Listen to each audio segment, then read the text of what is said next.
পৃথিবীর জমিনে যতগুলা দল আছে, যতগুলা ধর্ম আছে, যতগুলা মত আছে, তার মধ্যে সবচেয়ে বেটার এবং বেস্ট পলিসি এবং শান্তিপ্রিয় দল হচ্ছে সেটা হচ্ছে ইসলাম। কারণ ইসলামের ছায়াতলে যে কোনো জাতি, যে কোনো ধর্ম বর্ণ নির্বিশেষে যারাই এসেছে তারাই কিন্তু দুনিয়াতে শান্তিপ্রিয় হয়েছে এবং শান্তিপ্রিয় দেশ, শান্তিপ্রিয় জাতি হিসেবে তারা প্রতিষ্ঠিত হয়েছে। আজকাল দুনিয়ার মানুষ বিশেষ করে যারা ইসলামকে কটু চোখে দেখে তারা কিন্তু কখনো ইসলামকে সমর্থন করে না, ইসলামিক কোনো পলিসি তারা মানতে রাজি না।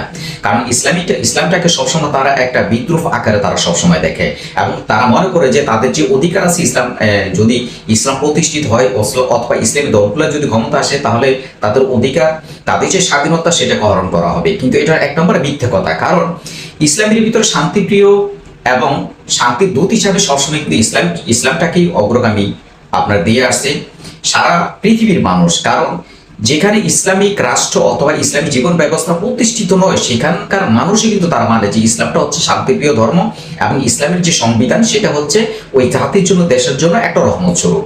কারণ বিশেষ করে আমাদের বাংলাদেশের মানুষের একটা ভুল ধারণা সেটা মনে করে, কারণ তাদেরকে সবসময় ভুল বোঝানো হয়েছে যে বাংলাদেশে যদি আলেমরা অথবা কোরআনিক সাইন্স অথবা ইসলামী জীবন ব্যবস্থা যদি চালু হয় তাহলে আমাদের মা বোন এবং ভাইদের তাদের চলার যে স্বাধীনতা সেটা হরণ করা হবে। কিরকম যে আমার মা বোনরা যখন বাহিরে চলাফেরাও তাদেরকে চলাফেরা তাদেরকে নিষেধাজ্ঞা দেওয়া হবে এবং আমাদের পুরুষরা যেভাবে অবাধে চলাফেরা করতেছে তাদেরকে শৃঙ্খলাবদ্ধ করা হবে।